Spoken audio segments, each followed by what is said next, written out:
Ընդմիջում է, ինչ ենք ուտելու։ Ես խորոված եմ ուզում։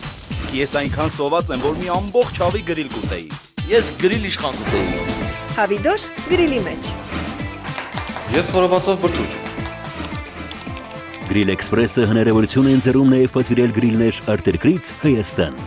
Դուք աշխատեք, իսկ մենք կրակենք համեղ ընդմիջում ձեզ համար։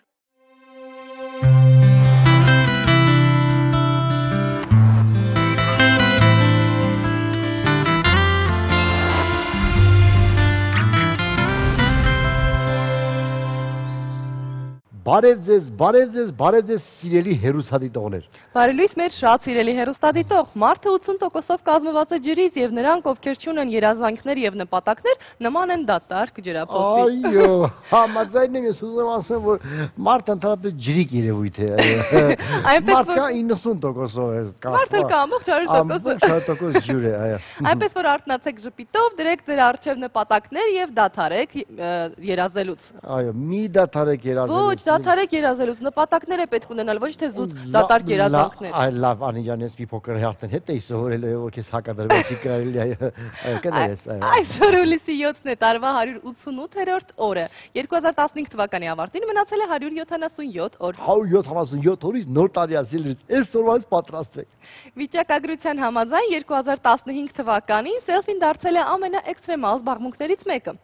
Այս տարվա ընթացքում լավագույն ինքնանկար ստանալու ձգտումը ողջ աշխարհում 50 մարդու մահվան պատճառ է դարձել։ Այո, որովհետև մարդիկ տարբեր վտանգավոր տեղեր են կանգնում նկարվելու համար։ Անիմաստ։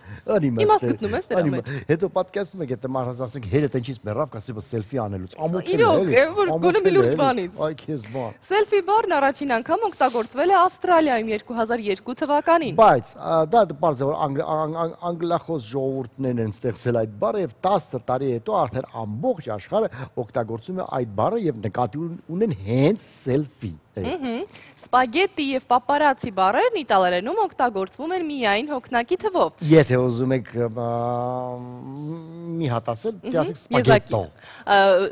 Բացատրեմ, ժողովրդական լեզվով մեկ հատիկ սպագետին կոչվում է սպագետո։ Բայց ում է պետք մի հատ սպագետոն։ Պատկերացնում եք սպագետի շատ նորից մի սպագետի։ Մի կերեք սպագետո, կերեք սպագետի եւ կլինեք ուշ, չգիտեմ։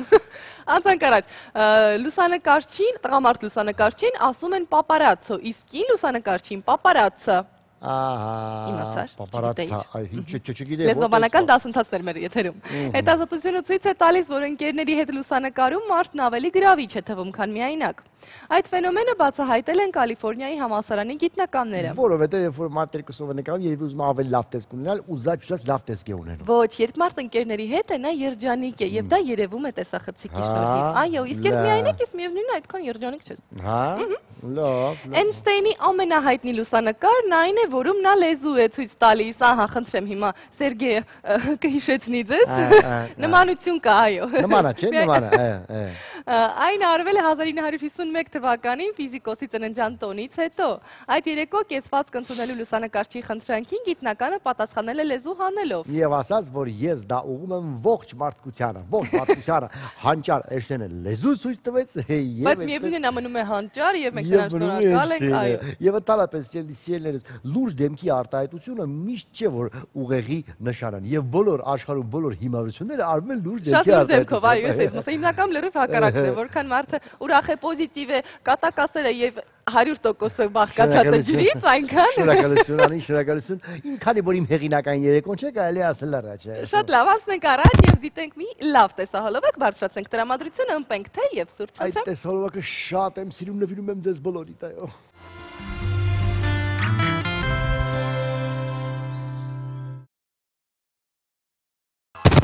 Տեսահոլովակը կարծում եմ բոլորի տրամադրությունը բարձրացրեց։ Վստահ։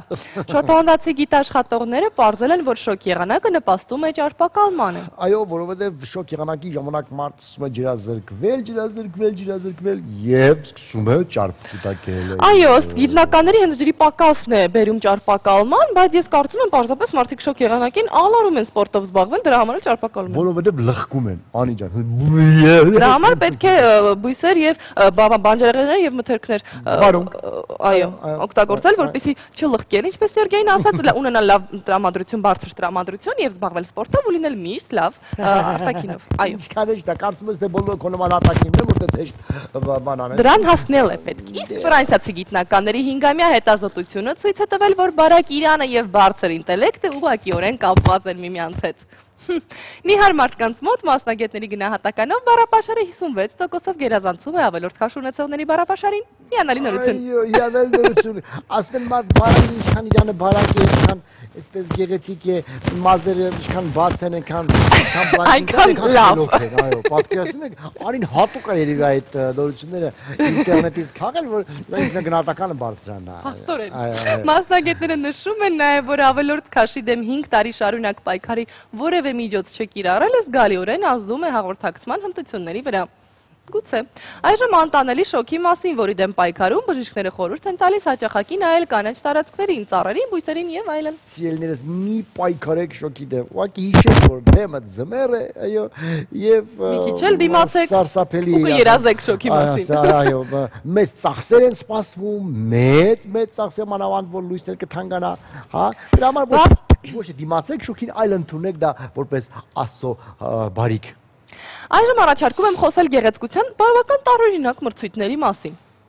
Եվ այսպես, Վենգրիայում 2009 թվականից ամեն տարի անցկացվում է Miss Պլաստիկա մրցույթը, որտեղ գնահատվում է միայն պլաստիկ վիրաբուժության հնարքների շնորհիվ ստացված արհեստական գեղեցկությունը։ Այս մրցույթում պարգևատրվում է ինչպես գեղեցկուհին, այնպես էլ պլաստիկ վիրաբուժը, ով ստեղծել է այդ գեղեցկությունը։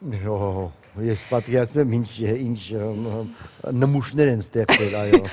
Վենեսուելայում, որը գեղեցկության մրցույթների համաշխարհային կենտրոնն է համարվում, ամեն տարի անցկացվում է պարոն գեղեցիկ մրցույթը։ Մասնակիցներն իրենց արժանինքները ցուցադրում են սպորտային եւ ծովափնյա հագուստով։ Հետո պարոն Դանելան լսել ենք, որ պարոն գեղեցիկ սիրուն է։ Այնտեղ է անցկացվում նաեւ բարբի տիկնիկների մրցույթը։ Յա, անի ջան, կարող գնաս մի հատ մասնակցես։ Յուրաքանչյուր տիկնիկ ունի անուն, մասնագիտություն, յուրահատուկ սանրված Շպար եւ հակուշ, շնորհակալ եմ Սերգեյ։ Ես կարծում եմ մենք լավ հարաբերություններ ունենք մինչ այժմ։ Իսրայելում կա Miss Գեր ու գեղեցիկ կոչվող մրցույթ, որի ընթացքում նվազագույնը 90 կիլոգրամ քաշ ունեցող կանայք երեկոյան զգեստ են ցուցադրում։ Այդ մրցույթի միջոցով կանայք կոչ են անում գնահատել իրենց այնպիսին, ինչպիսին որ կան եւ ուշադրություն չդարձնել արտաքին տվյալներին։ Այո, դա կոչվում է fat show, այո, այսպես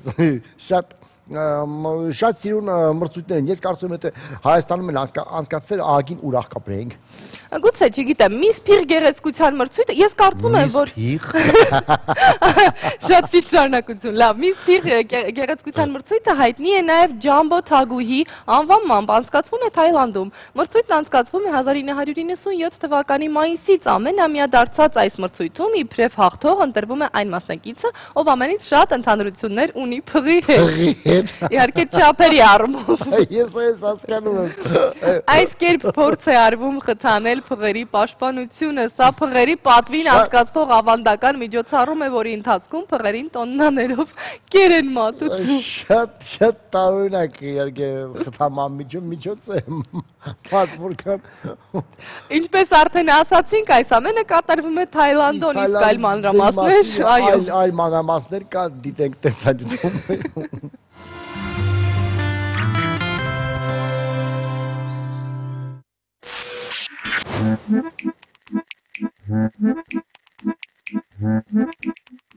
Արևադարձային ու էկզոտիկ բնություն, ինքնատիպ ճարտարապետություն, խորհրդավոր մշակույթ կամ պարզապես շպիտի երկիր Թայլանդ։ Հնդկաչին և Մալակա թերակղզիների վրա տեղակայված զարմանահրաշ երկիրը մինչև 1939 թվական կոչվել է Սիամ, ի տարբերություն հարևան բոլոր երկրների երբեք չի եղել բրիտանական կամ անգլիական գաղութ և առհասարակ երբևէ չի հայտնվել օտարների տիրապետության տակ։ Այդ իսկ պատճառով տեղաբնակներն իրենց երկիրն անվանում են միանգթայի ազատների երկիր։ Շուրջ 70 միլիոն բնակչություն խոսում է հիմնականում թայերեն լեզվով։ Այսպիսով սեգ լեռներ, դրախտային կղզիներ, ապշեցուցիչ հուշարձաններ և այս ամենի հետ միասին համեղ խոհանոց, արտասովոր ավանդույթներ, խաղաղասիրությամբ ու անհոգությամբ հայտնի բնակչություն, վայր ուր ամեն վայրկյան ժպիտներ են փոխանակվում։ Թայլենդ, թայերի երկիր։ Վատ ռոնգ կհուն հայտնի որպես ճերմակ տաճար։ Թայլանդի հյուսիսում Չիանգ Ռայ քաղաքի մերձակայքում գտնվող արտասովոր գեղեցիկ բուդդայական տաճարի եւ շրջակա տարածքի կառուցողական աշխատանքները սկսվել են 1997 թվականին թայլանդացի նկարիչ Չալեմ Չայուկոստի Պտատի նախագծի հիման վրա։ Վերջինս հավատացած է, որ այս ճերմակաթույր տաճարի կառուցումն իրեն կշնորհի հավիտենական կյանք։ Իդեպ նա չի ընդունել ոչ մի ֆինանսական աջակցություն։ 2014-ին ուժգին երկրաշարժիչ ճերմակ տաճարը լրջորեն վնասվել էր։ Հեղինակը որոշել է այն վերականգնել նախկին տեսքով։ Վերականգնողական աշխատանքները դեռ ընթացքի մեջ են։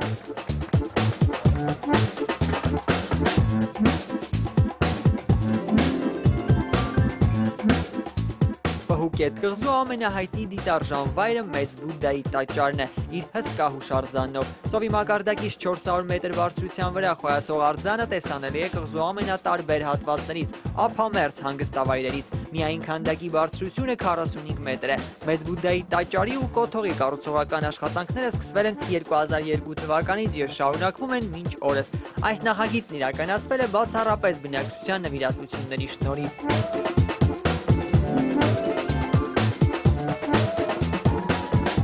Թայլանդի հինավուրց քաղաքներից մեկը Այութհայան հիմնադրվել է 1350 թվականին եւ մինչ 1700 թվականն ունեցել է մոտ 1 միլիոն բնակչություն։ Թայլանդի երբեմնի մայրաքաղաքն ունեցել է 33 թագավոր 5 տարբեր դինաստիաներից։ Առևտրական կապերի մեջ է եղել ասիական բոլոր երկրների հետ, արտահանել հիմնականում փղոսկր ու բրինձ։ Այն երկրագնդի ամենամեծ ու ամենածաղկուն քաղաքն էր համարվում 18-րդ դարի կեսերին, սակայն երբ 1767 թվականին 2 տարվա պաշարումից հետո բիրմական բանակը գրավեց, ապա հիմնահատակ ավիրեց ու հրկիզեց այն։ Այդ ճակատագրական դեպքից հետո Այութհայան երբևէ չի վերակառուցվել, համալրել է երկրագնդի ամենախորհրդավոր ու գեղեցիկ ուրվական քաղաքների շարքը։ Թայլանդական ջունգլիներից փրկված ավերակ քաղաքն այժմ համարվում է համաշխարհային պատմամշակութային ժառանգություն։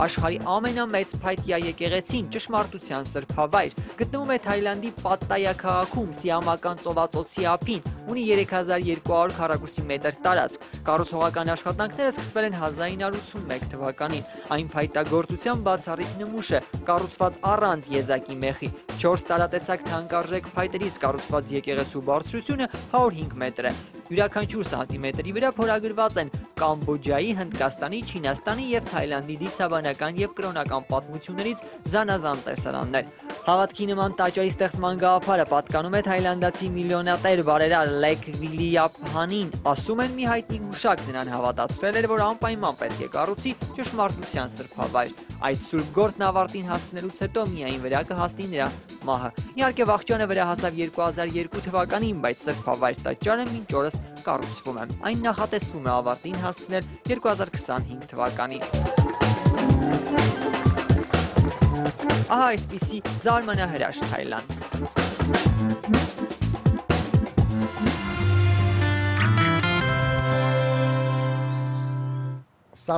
Սարսափելի շոկ է, սիրելի մի փոքր խոսենք շոկի մասին։ Այո, շոկի դեմ պայքարի լավագույն միջոցը բժիշկները նշում են, որ կանաչ տարածքներին նայել է, ծառերին, անտառներին, վարունգներին, վարունգ ես առնում է մեդիտացիա ես։ Բացի այդ մասնագետները խորհուրդ են տալիս կրել կանաչ ապակիներով ակնոց, այդ գույնը խթանում է աչքի հատակի նյարդային վերջավորությունները, ինչն անհրաժեշտ է օրգանիզմի ջերմակարգավորման համար։ Շփվեք միայն այն մարդկանց հետ, ում որ կարող եք բաղդադել խիարի հետ, նրանք ովքեր որ նման են վարունգի, հենց նրանց հետ շփվեք։ Իսկ կանաչ գույնի մթերքները զովացնող ազդեցություն են ունենում, այնպես որ հնարավորինս շատ վարունգ պղպեք։ Եվ կանաչ եղել օգտագործեք ու կզովանաք։ Բայց վարդույն ասում են, որ ես բրոկոլի ավելի եմ նման, քան թե։ Իսկ ես շատ ավելի լուրջ մեթոդ գիտեմ, ծանոթանում ենք եղանակի տեսությանը եւ իմանում ենք, եթե այսօր շատ շոկ է, հնարավորինս քիչ են կարավի տակ դուրս գալիս։ Բա ասում եք, տեսեք, խելք է։ Բա որ ասում եմ։ Դիմենք Մարին, բարի լույս Մարի։ Բարի առավոտ։ Ինչպիսի եղանակ է մեզ այսօր սպասվում, դուրս գալ տանից թե ոչ։ Այսօր բավականին շոկ է լինելու, սակայն մի փոքր տեղումն առատ։ Ահա, երեկոյան կզովանա։ Այո։ Շատ լավ, ուրեմն վերցնում ենք վարունգները, մի ծառ ենք դնում պարիսակի մեջ։ Այս դուրս ենք գալիս։ Ֆիլիսոփայական խոսակցությունը եթե կարելի ավարտենք, արդեն եւ անցնենք գործին, հա։ Շատ լավ, լսում ենք քեզ։ Շնորհակալ եմ։ Իսկ ես շատ ավելի լուրջ մեթոդ գիտեմ, ծանոթանում ենք եղանակի տեսությանը եւ իմանում ենք, եթե այսօր շատ շոկ է, հնարավորինս քիչ են կարավի տակ դուրս գալիս։ Բա ասում եք, Շատ լավ, լսում ենք քեզ։ Ուշադրություն, հովտային եւ նախալեռնային շրջաններում սպասվում է բարձր կարգի հրդեհավտանգություն, ուստի հորդորում ենք բոլորին լինել հնարավորինս զգույշ։ Հանրապետության տարածքն այսօր կշարունակի գտնվել թույլ արտահայտված ցածր ճնշման դաշտում։ Երեկոյան ժամերին եւ գիշերը առավելապես հյուսիսային շրջաններում սպասվում է կարճատև անձրև եւ ամպրոպ։ Ամպրոպի ժամանակ հնարավոր է քամուշ գնացում 15-ից 20 մետր վարկյանում։ Օդի ջերմաստիճանի էական փոփոխություններ չեն կանխատեսվում։ Արցախում սպասվում է առանց տեղումների եղանակ։ Ստեփանակերտում գիշերը կգրանցվի 18, ցերեկը մինչև 29 աստիճան։ Սյունիքի մարզում առանց տեղումների եղանակ է կանխատեսվում այսօր։ Մեղրիում գիշերը կգրանցվի 22, ցերեկը 32, Կապանում գիշերը 17, ցերեկը 30, Գորիսում գիշերը 15, ցերեկը մինչև 26 աստիճան տաքություն։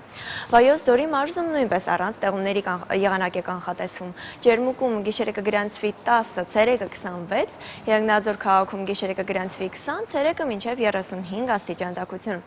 Գեղարքունիքի մարզում երեկոյան ժամերին սպասվում է անպամատության ավելացում, հնարավոր է կարճատև անձրև եւ ամպրոպ։ Մարտունիում գիշերը կգրանցվի 11, ցերեկը մինչև 22 աստիճան, Գավառում գիշերը 8, ցերեկը 21, իսկ Սևանում գիշերը 13, ցերեկը մինչև 20 աստիճան տաքություն։ Կոտայքի մարզում երեկոյան ժամերին սպասվում է անպամատության ավելացում, հնարավոր է նաեւ ամպրոպ, իսկ էական տեղումներ չեն կանխատեսվում։ Հրազդան քաղաքում գիշերը կգրանցվի 13, ցերեկը մինչև 23 աստիճան, Աբովյանում գիշերը 18, ցերեկը մինչև 30 աստիճան տաքություն։ Արարատյան դաշտում երեկոյան ժամերին սպասվում է անպամատության ավելացում, ամպրոպի եւ անձրևի հավանականությունը սակայն փոքր է։ Երեկոյան ժամերին հնարավոր է քամուշ գնացում 15-ից 20 մետր վարկյանում։ Արարատի մարզում Արարատ քաղաքում գիշերը կգրանցվի 21, ցերեկը մինչև 35 աստիճան, Արտաշատում գիշերը 20, ցերեկը մինչև 34 աստիճան տաքություն։ Արմավիրի մարզում Արմավիր քաղաքում գիշերը կգրանցվի 18, ցերեկը մինչև 34 աստիճան, Վաղարշապատում գիշերը 22, ցերեկը մինչև 35 աստիճան տաքություն։ Արագածոտնի մարզում լեռնային շրջաներում երեկոյան ժամերին եւ գիշերը սպասվում է կարճատև անձրև եւ ամպրոպ։ Աշտարակ քաղաքում գիշերը կգրանցվի 21, ցերեկը մինչև 33 աստիճան, Ապարանում գիշերը 9, ցերեկը մինչև 26 աստիճան տաքություն։ Տավուշի մարզում երեկոյան ժամերին եւ գիշերը կանխատեսվում է կարճատև անձրև եւ ամպրոպ։ Ամպրոպի ժամանակ քամուշ գնացում մինչև 20 մետր վարկյանում։ Իջևանում գիշերը կգրանցվի 17, ցերեկը մինչև 28 աստիճան, Դիլիջանում գիշերը 11, ցերեկը մինչև 25 աստիճան տաքություն։ Լոռու մարզում նույնպես երեկոյան ժամերին կանխատեսվում է կարճատև անձրև եւ ամպրոպ։ Վանաձոր քաղաքում գիշերը կգրանցվի 15, ցերեկը մինչև 22 աստիճան, Տաշիրում գիշերը 14, ցերեկը մինչև 20 աստիճան տաքություն։ Շիրակի մարզում երեկոյան ժամերին եւ գիշերը կանխատեսվում է կարճատև անձրև եւ ամպրոպ։ Ամպրոպի ժամանակ քամուշ գնացում մինչև 15-ից 20 մետր վարկյանում։ Գյումրիում գիշերը կգրանցվի 14, ցերեկը մինչև 26 աստիճան, Աշոտսքում գիշերը 9, ցերեկը մինչև 22 աստիճան տաքություն։ Այժմ մայրաքաղաքի մասին։ Երեկոյան ժամերին սպասվում է անպամատության ավելացում, հնարավոր է նաեւ ամպրոպ։ Անձրևի հավանականությունը սակայն այսօր փոքր է։ Քամին հարավարևմտյան է 2-ից 7 մետր վարկյան արագությամբ, երեկոյան ժամերին հնարավոր է քամուշ գնացում 16-ից 20 մետր վարկյանում։ Մթնոլորտային ճնշումն է 664 մմ սնդիկիսյուն, օդի հարաբերական խոնավությունը ցերեկը կլինի 43%։ Օդի ջերմաստիճանը Շենգավիթում եւ կենտրոնում գիշերը կգրանցվի 24, ցերեկը մինչև 37 աստիճան, Ավանում գիշերը 22, ցերեկը մինչև 35 աստիճան տաքություն։ Եղանակի մասին այսօր այսքանը, ձեզ մաղթում եմ հրդեհազերծ եւ անվտանգ օր եւ խոսքը սիրով փոխանցում Անիին եւ Սերգեյին։ Շնորհակալություն Մարի, մենք քեզ եւս մաղթում ենք ուրախ տրամադրություն, լավ օր եւ երեկոյան դրսում եղիր, որ անձրևի տակ չմնաս։ Շնորհակալ եմ, հաջողություն։ Շատ լավ։ Իսկ շարունակենք։ Մենք չենք շարունակում այս պահին մեր եթերում կոմերցիոն դադարը, իսկ հետո արդեն կշարունակենք։ Դե հետո շարունակության նման մի բան էլ Կոմերցիոն դադարը դադարել ինչ շարունակություն։ Ռեկլամ։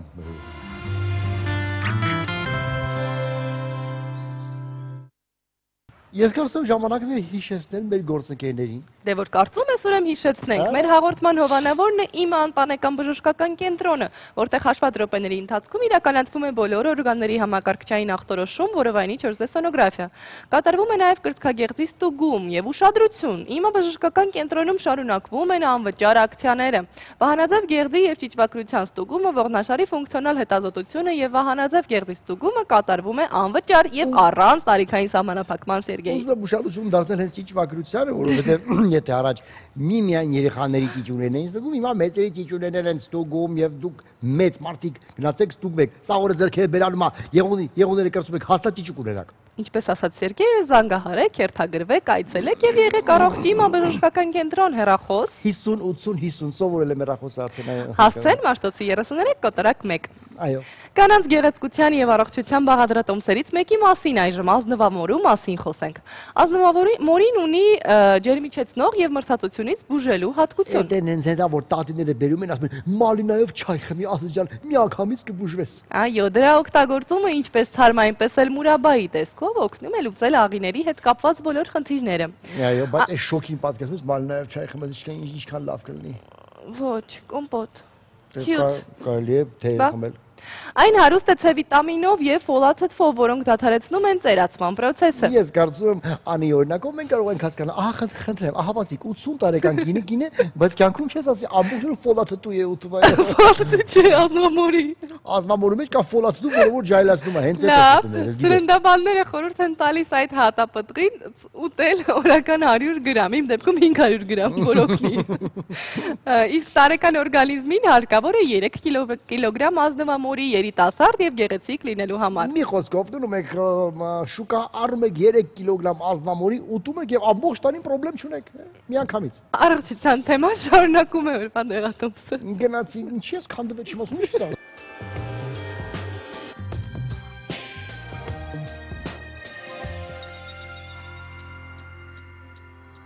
Բարի լույս, հիվանդություն, որ չի ճանաչում տարիք ու սեր, պատճառում է ներքին տհաճություն եւ արտաքին անհարմարություն։ Խոսքը թիրեոտոքսիկոզի մասին է, մանրամասները Աննա Վարդանյանի հետ։ Բարև ձեզ։ Բարև ձեզ։ Թիրեոտոքսիկոզ կամ ժողովրդի լեզվով ասած թունավոր զոբ, ինչ է այն։ Հատկապես թունավոր զոբի ժամանակ, մեր ժողովրդի լեզվով ասած, կամ հիպերթիրեոզը, երբ վահանաձև գեղձի հորմոնները արտադրվում են չափից ավելի։ Ինչպես է այն արտահայտվում։ Արտահայտվում է հիմնականում ձեռքերի դողով, անգամ հագուստը հագնելիս տվյալ անձը դժվարանում է կոճակները վերնաշապիկի կոճկել, անդրադառնում է նաև ձեռագրի վրա։ Իհարկե սրտխփոցը, որը անհանգստացնում է եւ չի դադարում անգամ քնի ժամանակ։ Այստեղ նյութափոխանակությունը հիպերթիրեոզի ժամանակ բավականին ուժեղացած է, արագացած է, այդ իսկ պատճառով հիվանդը շատ արագ նիհարում է, մկանային ծավալը փոքրանում է, ճարպային շերտը վերանում է եւ հիվանդը ունենալով լավ ախորժակ, բայց նա նիհարում է։ Ակնակապիճները դուրս են պրծնում, դա բազեդովյան հիվանդությունն է։ Եվ թվում է, թե հիվանդը չի թարթում, ակնակապիճները շատ լարված են, շրջապատի հանդեպ բավականին անտարբեր վիճակ եւ ջղագրգիռ են։ Նաեւ ունենում են զարկերակային ճնշման բարձրացում, սրտի զարկերը 100 զարկից պակաս իհարկե չի խփում, ջերմաստիճանի բարձրացում, նաև ունենում է աղեստամոքսային տրակտի կողմից խնդիրներ, փորթուլություն եւ հատկապես այսպիսի հիվանդները գտնվում են եւ բուժվում են գաստրոենտերոլոգիական սրտաբանական բաժանմունքում, բայց պետք է դրվի իհարկե բժշկի կողմից ճիշտ դիագնոզը։ Արտաքին զննման վայրը չէ տարբեր։ Այո, վահանաձև գեղձի երբ սոնոգրաֆիա մենք հետազոտում ենք, գեղձը բավականին մեծացած է այստեղ եւ ծավալով եւ ուժեղացած է արյան հոսքը եւ առաջանում է արդեն անոթային աղմուկ։ Որոնք են առաջացման հիմնական պատճառները ու որն է վտանգը, որ սովորական զոբը կարող է վերածվել թունավորի։ Նախ առաջինը դա ժառանգական նախատրամադրվածությունն է, մյուսը ստրեսները, աուտոիմուն հիվանդությունները, այսինքն գերզգայուն վիճակները։ Այս բոլորը կարող են ուղեկցվել վահանաձև գեղձի ֆունկցիայի խանգարումով, հատկապես տղամարդկանց մոտ էլ, բայց կանանց մոտ էլ շատ հաճախ է հանդիպում 42 տարեկանից սկսած։ Նրանց մոտ նկատվում է դաշտանային ցիկլի խանգարումներ, իսկ տղամարդկանց մոտ ամենալուրջ խնդիրը դա պոտենցիայի խանգարումն է։ Պետք է ուշադիր լինեն, հետազոտվեն, հորմոնները ստուգեն եւ սոնոգրաֆիկ հետազոտություն կատարեն։ Այս խնդրի դեպքում ինչ սննդակարգ է ցուցված։ Անհրաժեշտ է, որպեսզի օգտագործեն միներալներ, վիտամիններ եւ հագեցած բարձր կալորիականությամբ սնունդ, քանի որ նրանց նյութափոխանակությունը բավականին արագացած է։ Իսկ հակացությունները։ Հակացությունները իհարկե երկար տաք եղանակին հորմոնները բժիշկը նշանակի ճիշտ համապատասխան դոզավորումով եւ բոլոր բժշկի ցուցումները կատարեն։ Բուժման եղանակները որոնք են։ հորմոնոթերապիա իհարկե վիրահատական երբ բուժման ընթացքում կատարում ենք վահանաձև գեղձի սոնոգրաֆիկ հետազոտություն, այն ծավալով չի փոքրանում, մնում է մեծ, ուղարկում ենք արդեն վիրաբույժ էնդոկրինոլոգի խորհրդատվությանը։ Շնորհակալություն։ Մնացեք մեզ հետ քիչ անց կրկին կմիանանք։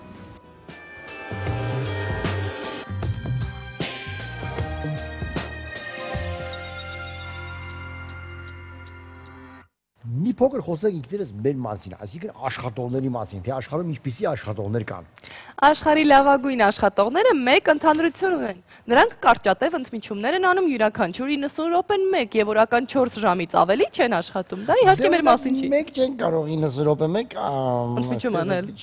Մեկ որ գովազդները մտնում են ընդմիջում են անում։ Բայց օրական 4 ժամից պակաս էլ չեն կարող աշխատել։ Հայերս առհասարակ ոչ թե մենք, ես ու դու։ Հայերի մասին չեն խոսում, ես մեր մասին եմ խոսում, շատ պետք է։ Դու հայ ես։ Չէ, ասենք հայ եմ, բայց դա քեզ բան, ես եմ։ Նման ընդմիջումներն ըստ մասնագետների աշխատանքի արդյունավետությունը լավացնում են 16%-ով։ Հետազոտությունները ցույց են տալիս, որ աշխատանքի արդյունավետությունը մեծանում է կողմնակի ճնշման ազդեցության տակ, լինի դա ղեկավարության, թե գործընկերների կողմից։ Դրա համար ես դու ինձ ճնշում առավոտ։ Չէ, ես չեմ ճնշում ընդհանրապես ոչ ոք։ Ժամանակն առավել արդյունավետ օգտագործելու համար հարկավոր է սկզբում անհետաքրքիր բարդ խնդիրները լուծել, այնուհետև անցնել հաճելիներին։ Լավ լուսավորությունը եւս օգնում է ավելի դրական տրամադրվել աշխատանքային օրվան։ Այո, իսկ եթե գիշերային աշխատանքը լուսավորություն չկա, ոնց կյանես։ Միացրեք լույսերը։ Միևնույն ազդեցությունն է ունենում ջերմությունը, բայց թե ոչ թե տապը իհարկե։ Այժմ դիտենք ժամանակին անդրադարձած տեսանյութ։ Դիտենք։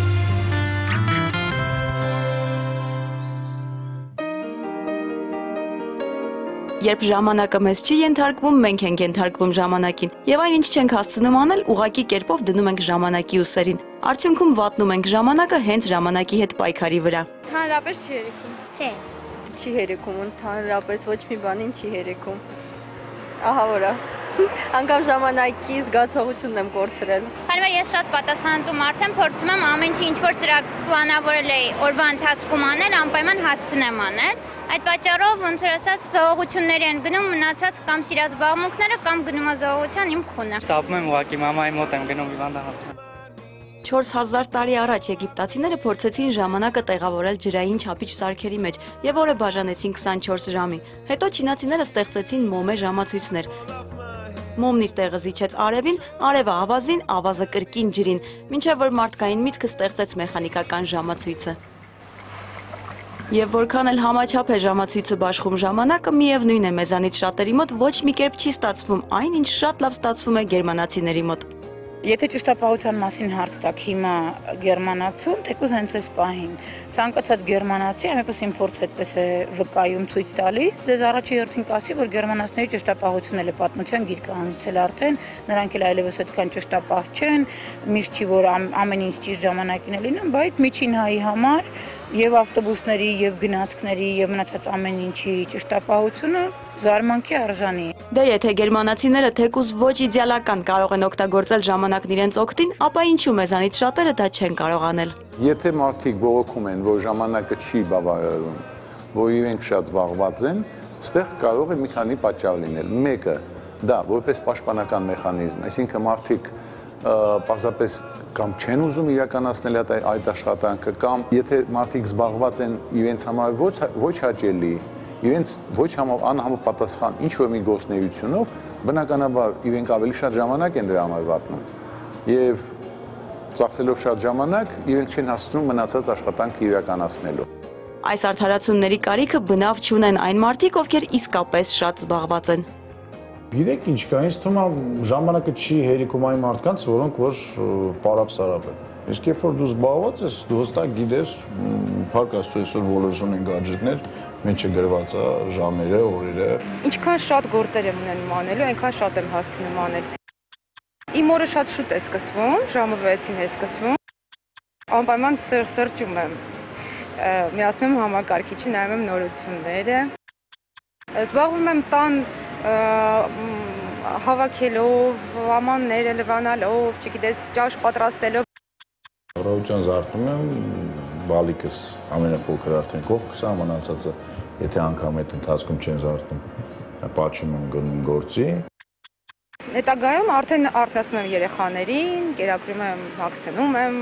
ճանապարհում եմ դպրոց կամ տանում եմ ինքս, փոքրիս եմ արթնացնում, կերակուրում տանում եմ մանկապարտեզ, մինչև ժամը 12-ը ձգվում է այդ ամբողջ պրոցեդուրան։ Ստեղ առավոտյան եթերն է 3 ժամ, երբ որ զբաղված չեմ եթերով, այսինքն օրինակ գովազդային բլոկերի ժամանակ փորձում եմ գովազդ գրել, երբ որ կային դասերը ժամ 1-ին գնում եմ տղայիս վերցնում եմ դպրոցից, կամ բերում եմ ստե կամ տանում եմ տուն վերադառնում ենք, կամ ինքը գալիս են դեմեր պապա այդ գերի։ Որեր կան, երբ ես դասավանդում եմ, այսինքն դասերի եմ գնում, 3-4 ժամ տևում են, ասենք, այդ դասերը, հետո կարող է գնամ ստուդիայի աշխատանքներին մասնակցեմ Կարենի հետ, հետո երեկոյան կարող է լինել փորձեր էմպիրիայի խմբով։ Եվ դուք դեռ կարող եք բողոքել, որ ժամանակը ձեզ չի հերիքում, իրականում շատ բան պետք չէ, ընդհանրապես ճիշտ պլանավորում։ Ժամանակը չի բավականացնում այն ժամանակ, երբ որ այդ ժամանակը չի հաշվարկվում, չի վերահսկվում։ Ժամանակը պետք է վերահսկել։ Ժամանակի կառավարման համար նախ պետք է իմանալ ինչ անելիքներ դու ունես։ Այնուհետև անելիքների հստակ դասակարգում, կարևոր եւ ոչ կարևորը իրարից տարանջատելու։ Ժամանակի ծրագրավորման համար պետք է ունենալ ինչ-որ ֆիքսելու մեխանիզմ։ Նախկինում դա օրագիրներ, այսօր դա բջջային հեռախոսն է, որտեղ կա հիշեցման ֆունկցիա։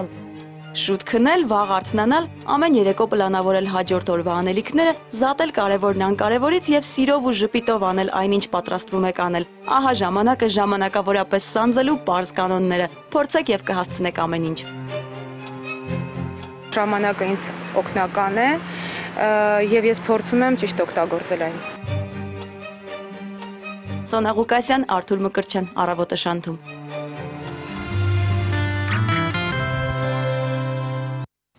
Ժամանակը հոսում է, քանի որ այնքան շատ ժամանակ չի մնացել, այսօր ինչ ենք անելու։ Դիտելու ենք կոմերցիոն դադար։ Այո։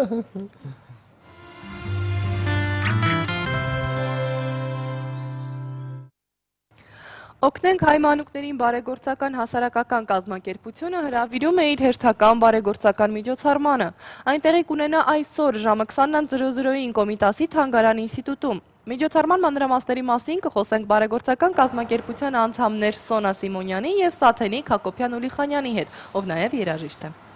Բարև ձեզ։ Բարև ձեզ։ Եվ այսպես հիանալի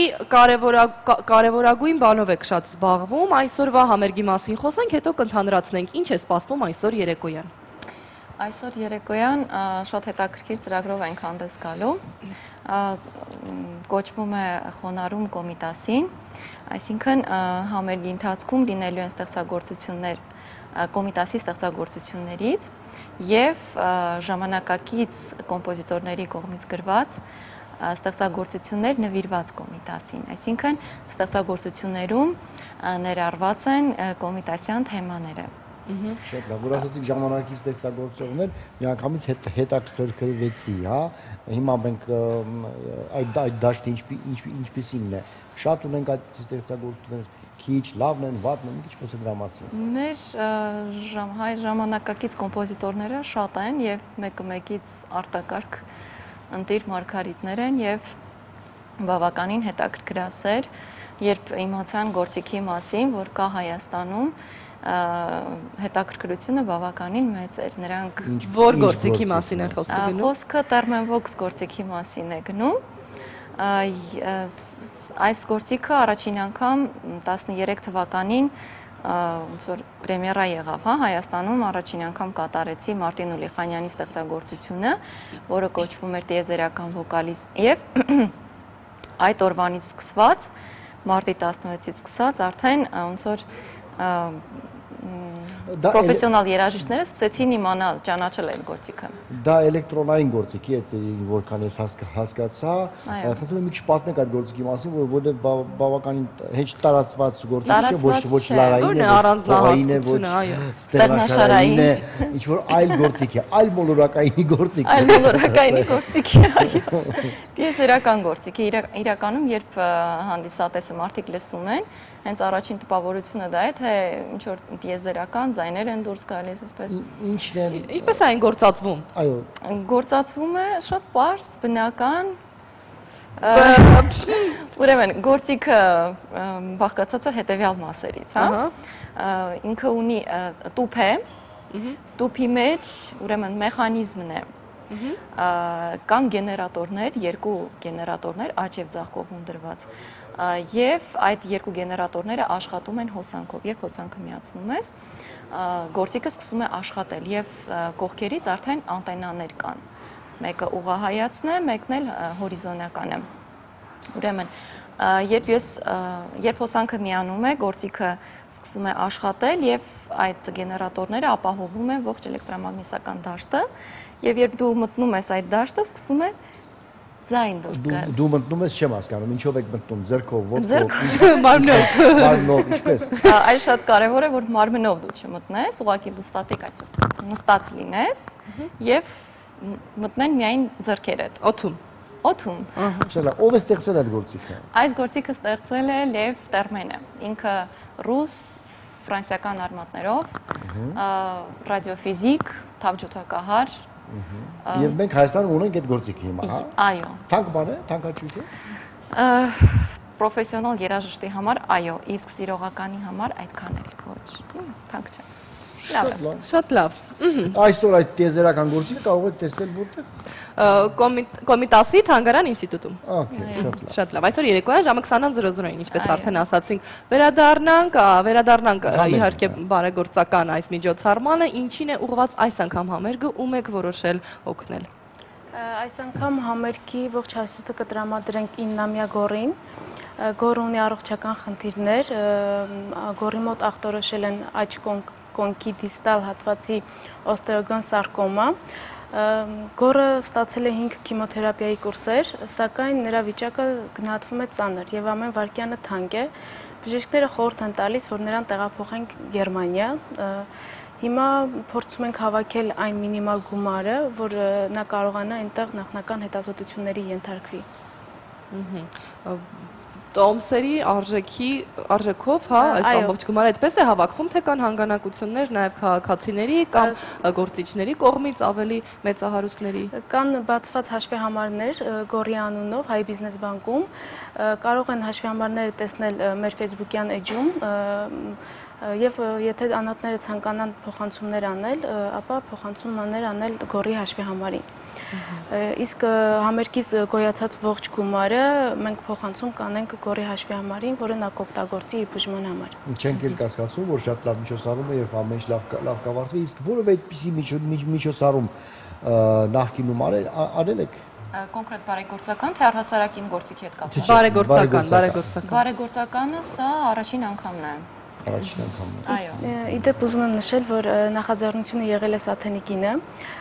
այդպիսի դեպքերը ավելի քիչ են, երբ որ արտիստն է առաջարկում, որ բարեգործական համերգ անենք, ինքը ուզում է անել, հիմնականում մենք ենք առաջարկում եւ միասին կազմակերպում, բայց այս դեպքը բացառիկ է, որովհետեւ Սաթենիկը ինքն է նախաձեռնել այս միջոցառումը։ Սոնա, բայց չէ՞ որ օգնենք հայ մանուկներին ասոցիացիան արդեն շատ բազմաթիվ բալիկների է կարողացել օգնել, հա, մոտավոր ինչ-որ թիվ կամ ինչ միջոցներով է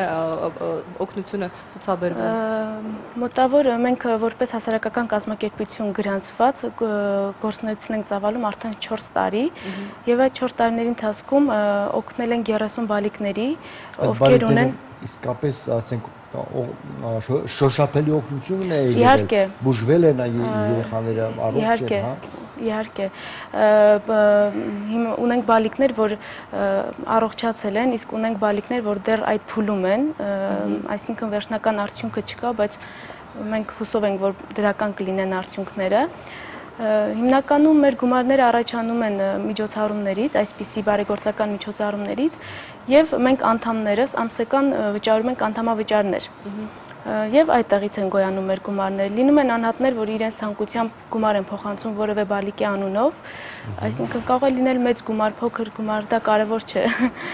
Իսկ դիմում եք մեծահարուստներին կամ գուցե որոշակի պետական աջակցության կազմակերպություններին հարուստ։ Չէ, չենք դիմում պետական կառույցներին, որովհետև փորձը ցույց է տվել, որ այսպես հասարակ քաղաքացին ավելի շռայլ է գտնվում։ Մեկ տոմս գնելով 1000, 1500, 2000 ավելի գումարը արագ է հավաքվում, քան թե դիմենք ինչ-որ մեծահարուստների կամ լինում են, որ մենք ծնողներին խորհուրդ ենք տալիս, որ դիմեն այլ կազմակերպությունների, որովհետև շատ ժամանակ գումարի չափը մեծ է լինում ու որպեսզի արագ հավաքվի, խորհուրդ ենք տալիս իրենց դիմել այլ հասարակական կազմակերպություններին կամ ինչ-որ անհատներին։ Լավ, իսկ ինչպես եք ընտրում, չէ՞ որ երեխաները շատ են, որոնք ունեն օգնության կարիք, ինչպես եք ընտրում, որ այս անգամ կօգնենք Գորին, մյուս անգամ կօգնենք օրինակ Տիգրանին, ինչպես է սա որոշվում, թե ավելի ըստ սուր վիճակի, ավելի թե… Երբ որ ծնողները մեզ դիմում են, ունենում ենք որոշակի քանակությամբ երեխաներ, օրինակ 5 կամ 6, հավաքվում ենք խմբով քննարկում ենք նախ բժիշկների հետ խորհրդակցելուց հետո, քննարկում ենք եւ ում վիճակը ում որ ավելի հրատապ է օգնել, ում որ կյանքին վտանգը ավելի շատ է սպառնում, սկսում ենք այդ բալիկներից։ Ու այդպես մինչև մեկին չենք օգնում վերջացնում, չենք անցնում հաջորդին։ Դա մի քիչ սկզբունքային։ Իսկ ձեր անդամները ձեր կազմակերպության բժիշկներ են, թե ով ինչ մասնագիտությամբ։ Տարբեր մասնագիտությամբ տեր մարդիկ են մեր անդամները, ամեն մեկը ունի իր ուրույն գործը։ Սա կատարվում է գործից դուրս կամավորական սկզբունքով։ Այո, ունենք նաև բժիշկներ, բուժաշխատողներ, այդպես, այնպես որ բոլոր մասնագիտությունները օգտակար են լինում։ Շատ լավ, շնորհակալություն։ Հիշեցնենք, որ այսօր երեկոյան ժամը 8-ին Կոմիտասի Թանգարան ինստիտուտում կայանալու է համերգ, որը նվիրված է բարեգործական, ինքն իրենից ներկայացնում է բարեգործական կազմակերպություն։ Բոլոր նրանք, ովքեր ցանկանում են օգնել Գորին, անպայման այցելեք, աջակցեք, որովհետև ամեն մեկիդ կոնե մի փոքրիկ ուշադրությունն ու ներկայությունը շատ մեծ բանի է արդյունքում վերածվում։ Իրականում հետաքրքիր է, թե դա ինչ գործիք է այդ գործիքը, որը ոչ ստեղնաշարային է, ոչ լարային է, ոչ հարվածային է, ոչ փողային է, ոչ հարվածային է, այլ ինչ-որ տիեզերական մի անհասկանալի գործիք, որով մեր երաժիշտը կնվագի, հա։ Շատ լավ, կարող ենք համատեղել այս դեպքում հաճելին օգտակարի հետ։ Օգտակարի հետ, այո, ես էլ եմ Շատ լավ, շնորհակալություն ձեզ ևս մեկ անգամ, հաջողություն ենք մաղթում, իսկ այս պահին մեր եթերում կոմերցիոն դադար է։ Գովազդ է։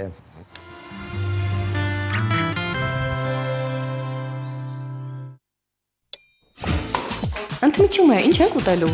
Ես խորոված եմ ուզում։ Ես այնքան սոված եմ, որ մի ամբողջ հավի գրիլ կուտեի։ Ես գրիլ իշխան կուտեի։ Հավիդոշ գրիլի մեջ։ Ես խորովածով բրդուճ։ Գրիլ Էքսպրեսը հնարավորություն է ընձեռում նաև պատվիրել գրիլներ արտերկրից Հայաստան։ Դուք աշխատեք, իսկ մենք կրակենք համեղ ընդմիջում ձեզ համար։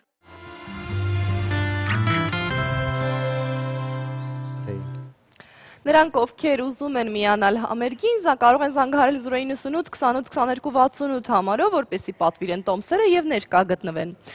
Եվ օգնեն իհարկե փոքրիկ Գորին։ Իսկ այժմ անցնենք առաջ աշխարհի ամենափոքր պետություններից մեկը Սան Մարինոն գտնվում է հարավային Եվրոպայում։ Գաճաճ հանրապետության գլխավոր յուրահատկություններից է սեփական տարեգրությունը, որի թվագրությունը սկսվում է 18-րդ դարի սկզբից։ Այո, եւ բոլորը այն բարդույթը, թե ամենափոքրիկը մենք ենք, մենք քիչ ենք եւ այլ կամած ասենք մեջտեղից կարող է դուզել, որովհետեւ ավելի փոքր էլ կա։ Որոնք ընդհանրապես այդ բարդույթով չեն տառապում։ Այդ երկրում շատ են վախենում արդարադատության կողմնակալությունից։ Մենք էլ շատ ենք վախենում արդարադատության կողմնակալությունից, որը արդարադատություն ունենք աշխարհը չունի։ Եվ այդ է պատճառը, որ բնակիչները դատարան հասած վիճաբանությունը լուծում են հարևան իտալացիների օգնությամբ։ Մենք էլ շատ հաճախ դիմում ենք եվրոպական դատարաններ ու խայտարակ ենք գնում, այս ինչ արդարադատություն ունենք, որ ամեն անգամ վազում եք ստե։ Սան Մարինոյում մեծ հարգանքով են վերաբերվում փոստային նամականիշներին, քանի որ դրանք ապահովում են երկրի տարեկան եկամտի 1/4 մասը։ Երկրում կա Տիտան կոչվող սար, որի գագաթին կարելի է հայտնվել բավական քաղաքակիրթ ճանապարհով։ Սարի ներսում տեղադրված է վերելակ։ Այժմ առաջարկում ենք դիտել տեսանյութ այս գաճաճ, բայց շատ հետաքրքիր պետության մասին։ Շատ հետաքրքիր է։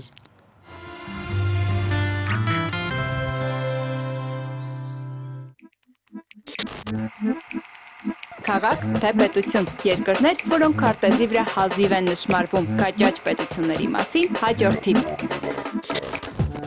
Ալպյան լեռների մեջ կորած էկզոտիկ հանրապետություն Լիխտենշտեյն տեղակայված է կենտրոնական Եվրոպայի տարածքում Շվեյցարիայի եւ Ավստրիայի միջև Ռենոս գետի աչափին։ Կառավարման ձևը սահմանադրական միապետություն է։ Երկրի կարգախոսն է հանուն Աստծո, իշխանի եւ հայրենիքի։ 2012 թվականի դրությամբ բնակչության թիվը կազմում է 36840 մարդ։ Պաշտոնապես լինելով ինքնուրույն պետություն 1921 թվականին անցել է Շվեյցարիայի հովանավորության տակ։ Լիխտենշտեյնը բաժանվում է 11 համայնքների, Վադուց մայրաքաղաքով, որն ունի մոտ 5000 բնակչություն։ Տնտեսապես կայուն պետություն է, համարվում է Եվրոպայի գլխավոր ֆինանսական կենտրոններից մեկը։ Տարածքի մեծ մասն անտառապատ է, համարվում է լեռնային գոտի։ Միապետության ղեկավարը իշխան Հանս Ադամ II-ն է, ով գահակալում է 1989 թվականից։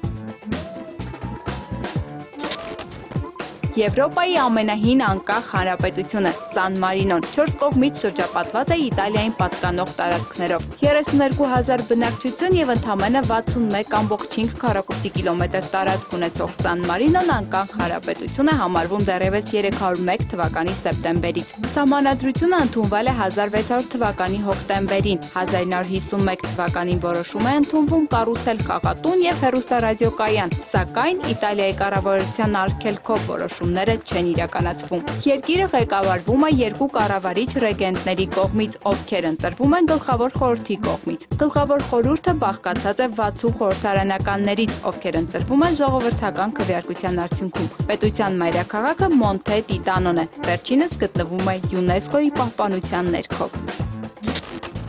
Տուվալու խաղաղօվկիանոսյան պետությունն աշխարհի ամենաաղքատ երկրներից է։ Այն սփռված է 5 ատոլների եւ 4 կղզիների վրա։ Տուվալուի տարածքը 26 քառակուսի կիլոմետր է, բնակչության թիվը մոտ 11000 մարդ։ Այս կղզիախումբը հայտնաբերել է իսպանացի ծովագնաց Ալվարո Մենդանյա դե Նեյրան 1568 թվականին։ 1916 թվականին Տուվալուն բրիտանական գաղութ էր։ Երկրորդ համաշխարհային պատերազմի տարիներին Տուվալուն վերածվեց ռազմակայանի։ Այն անկախ պետություն հռչակվեց միայն 1978 թվականին։ Պետության մայրաքաղաքը Ֆունաֆուտի կղզին է, որտեղ ապրում է բնակչության 47%-ը։ Քրիստոնյա տուվալուցիները տիրապետում են հենց տուվալու եւ անգլերեն լեզուներին։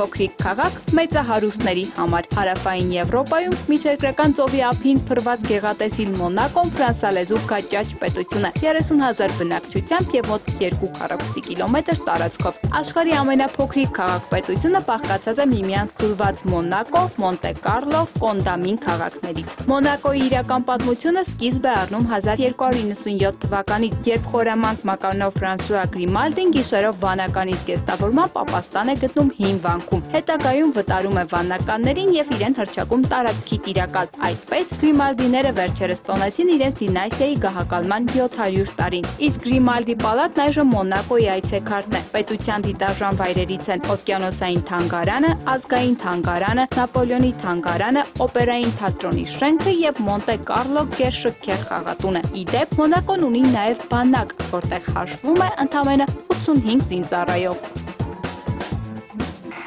Ահա այսպիսի փոքրիկ պետություններ։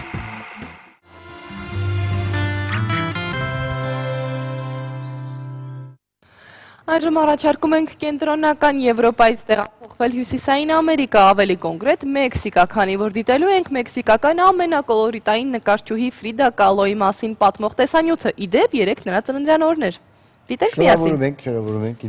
դիտենք, այո։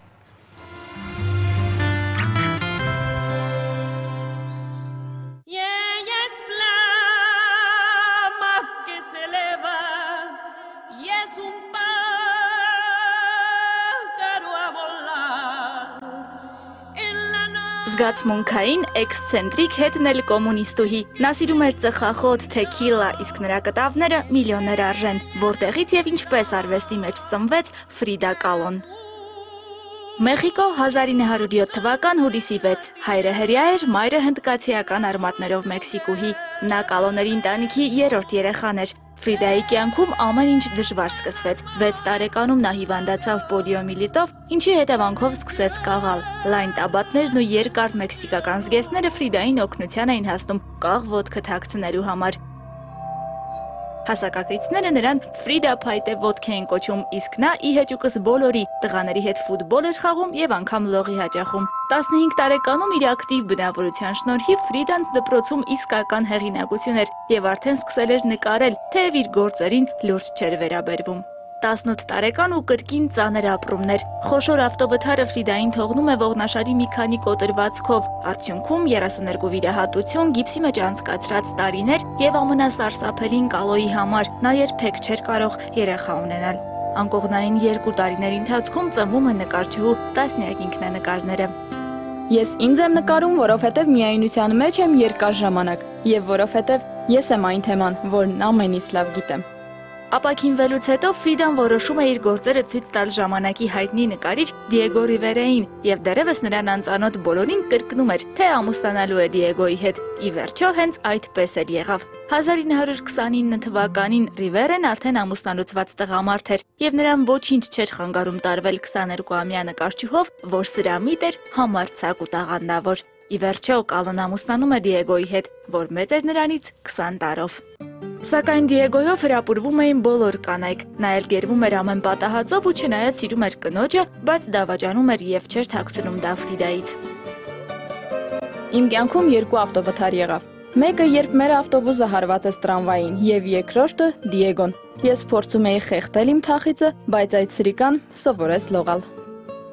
Ի վերջո 5 տարվա ամուսնական սկանդալներից հետո Ֆրիդան ամուսնալուծվում է, բայց 1 տարի անց նրանք կրկին միանում են։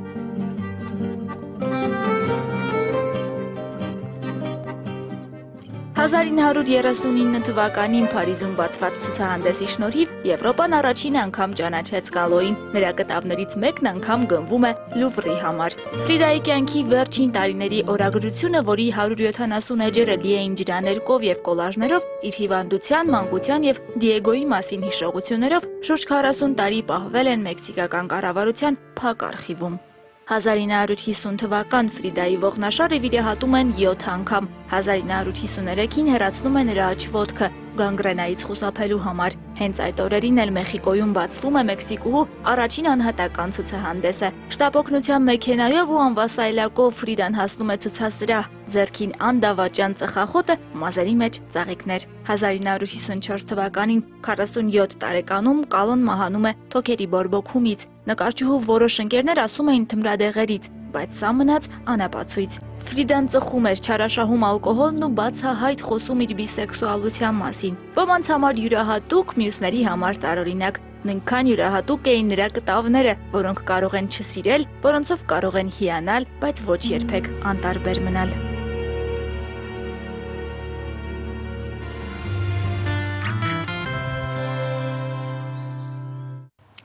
Աշխարհի լավագույն բժշկությունն ունեցող երկրների մասին այժմ։ Դրանց թվում այս տարի առաջին հորիզոնականը զբաղեցրել է Չինաստանը։ Հայաստան չեն գալի։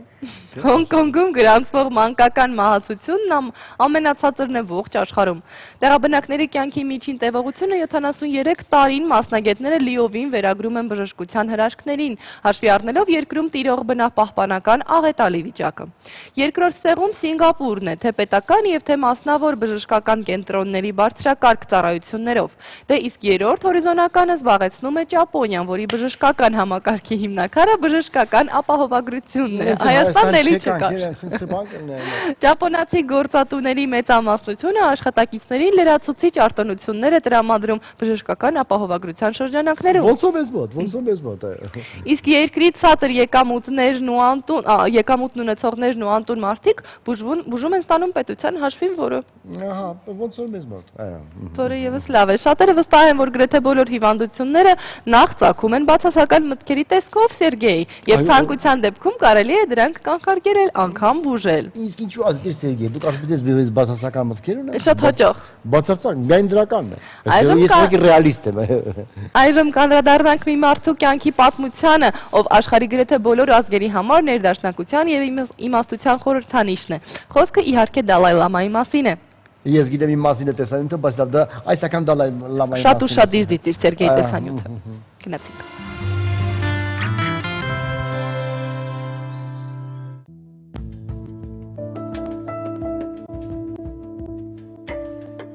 Տիբեթում մի սուրբ լիճ կա՝ Լամո Լացո, Բուդդայական սովորության համաձայն այս լճի Սուրբ Հոգին հուշում է բուդդայական հոգևոր առաջնորդներին Դալայ Լամաներին, թե ով է լինելու հաջորդը։ 1937 թվականին հենց այս լճի ափին մեդիտացիա անելիս Տիբետի 13-րդ Դալայ Լամայի տեսիլքը տարավ նրան դեպի Թենզին Գյացոյի բնակավայր։ Հենց այս փոքրիկ տղան, ով այդ ժամանակ ընդամենը 2 տարեկան էր, կարգվեց 14-րդ Դալայ Լամա։ Տիբետական սովորության համաձայն Դալայ Լամայի 3 ծառայողները փոքրիկ ընտրյալին իր ամբողջ ընտանիքի հետ միասին տեղափոխեցին Լասա քաղաքի հոգևոր մենաստան։ Այստեղ նա սկսեց սովորել բուդդայականության հոգևոր գաղտնիքները, որոնք կիրառում է մինչև այսօր։ Դալայ Լամա բառը ծագում է մոնղոլերեն դալայ օվկիանոս եւ տիբեթերեն լամա ուսուցիչ բառերից։ Առաջին անգամ 1578 թվականին տիբետյան 3-րդ հոգևոր առաջնորդին այսպես է կոչել Մոնղոլիայի արքան։ Դրանից հետո այդ անվանումն են կրում տիբետյան բոլոր հոգևոր առաջնորդները։ Տիբետյան ներկայիս Դալայ Լաման, ով այսօր նշում է իր 80-ամյակը, ծառայության անցավ 8 տարեկանում։ Այս ժամանակ Տիբեթը դեռ Չինաստանի կազմում էր։ 1942 թվականից Տիբեթի բնակիչները սկսեցին անկախություն պահանջել Չինաստանի Հանրապետությունից։ Չինաստանի կառավարության եւ Տիբեթի միջև լարված հարաբերությունների այդ դժվարին պահին 1950 թվականի նոյեմբերի 17-ին Տիբեթի հոգևոր եւ քաղաքական առաջնորդ նշանակվեց 15-ամյա Դալայ Լաման։ Երկար տարիներ Դալայ Լաման բանակցություններ էր վարում չինական կառավարության հետ։ Պայքարի ամենաբուրըն շրջանում, երբ չինական զորքերը ներխուժեցին Տիբետ, Դալայ Լաման խելամիտ համարեց հեռանալ Տիբեթից։ 1959 թվականին նա հաստատվեց Հնդկաստանի Դհարամշալա քաղաքում։ Տիբեթն այդպես էլ չազատվեց Չինաստանի իշխանությունից, բայց այսօր համարվում է ինքնիշխան մարզ։ Հնդկաստանում Դալայ Լաման հիմնեց կրթական կենտրոններ տիբետցի երեխաներին լեզու, պատմություն, կրոն եւ մշակույթ սովորեցնելու համար։ Հիմա Դալայ Լաման շրջում է աշխարհով մեկ եւ բուդդայականության դասընթացներ վարում։ Դասախոսություններ է կարդում տարբեր համամարտկային թեմաներով։ Բարություն եւ մարդասիրություն է քարոզում ամենուր։ Իմ կրոնը շատ պարզ է, իմ կրոնը բարությունն է։ Բարի եղիր, երբ հնարավոր է, իսկ դա միշտ հնարավոր է։ Մեր կյանքի նպատակը երջանիկ լինելն է։ Երջանկությունը ձեզ պատրաստ չի մատուցվում, այն գալիս է ձեր գործողությունների շնորհիվ։ Դալայ Լաման հատուկ թուլություն ունի տեխնիկական սարքերի եւ գիտության հանդեպ։ Դեռ մանկուց սիրում էր ուսումնասիրել հատկապես ժամացույցների մեխանիզմները։ Այսօր Դալայ Լամայի իմաստությունը հասանելի է յուրաքանչյուրին։ Նա ունի իր անհատական վեբ կայքը, անգամ Facebook սոցիալական կայքում իր անհատական էջը ունի, որտեղ սիրով պատասխանում է բոլոր հետաքրքրվողների հարցերին։ Բացի բուդդայականություն քարոզելուց Դալայ Լաման նաև բուրըն սոցիալական ակտիվություն է դրսևորում։ Հանդես է գալիս աբորտի դեմ ճառերով, կենդանիների իրավունքների պաշտպան է։ Մարդիկ կարծում են, որ կենդանիները բանջարեղեն են, բայց դա ճիշտ չէ։ Ես կոչ եմ անում բոլոր տիբետցիներին եւ աշխարհի բոլոր բնակիչներին անցնել բուսակերության, որովհետեւ դա ցավ եւ տառապանք չի պատճառում կենդանիներին։ Պաշտպան է կանգնում կանանց իրավունքներին, ինքն իրեն համարելով ֆեմինիստ։ 80-ամյա Դալայ Լաման երջանիկ եւ գոհունակ մարդու ամենավառ օրինակն է ամբողջ աշխարհում։ Աշխարհը պատկառանքով եւ մեծագույն վստահությամբ է ընդունում իմաստուն Դալայ Լամային։ Իսկ ինչ վերաբերում է բուդդիզմի հաջորդ առաջնորդին, Դալայ Լաման վաղուց ասել է, որ ինքը վերջին հոգևոր հայրն է եւ այլևս չի վերածնվելու։ Բայց վերջին տեղեկությունների համաձայն նա ասել է, որ Տիբեթի ժողովուրդն է որոշելու Դալայ Լամաների հոգևոր մշակույթը շարունակություն կունենա, թե ոչ։ Մենք կարող ենք ապրել առանց կրոնի եւ մեդիտացիայի, բայց չենք կարող ապրել առանց սիրո եւ կարեկցանքի։ Սոնա Ղուկասյան, Առավոտը շանթում։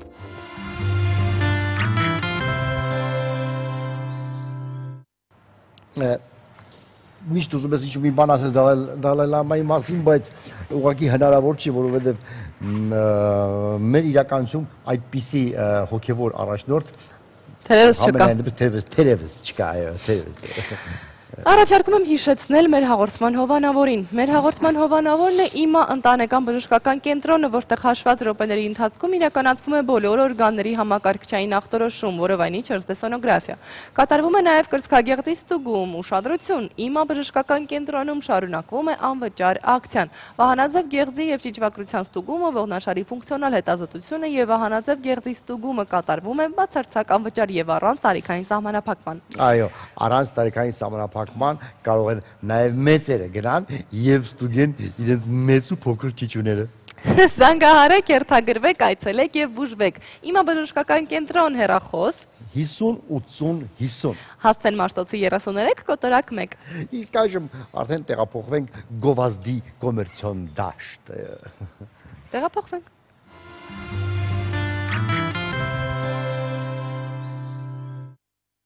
Թե ինչ է գալու մեր գլխին, կասի անին, այո,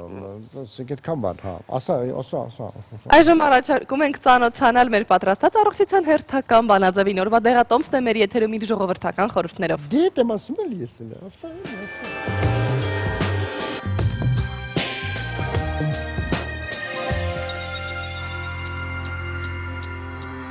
Թեպետ այն շատ փոքր է, բայց շատ առողջարար է, խոսքը սև հաղարջի մասին է, որի օգտակարությունն էլ այսօր կբացահայտենք Մարիամ Վահանյանի օգնությամբ։ Բարև ձեզ։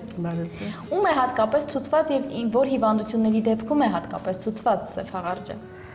Իհարկե, սև հաղարջը յուրաքանչյուր մարդու է ցուցված, որովհետև վիտամինային մեծ պաշար եւ բացի այդ նաեւ ազդում է աչքի տեսողության վրա եւ պրոֆիլակտիկ նպատակով նրանց մոտ, որոնց տեսողությունը մի փոքր իջել է կամ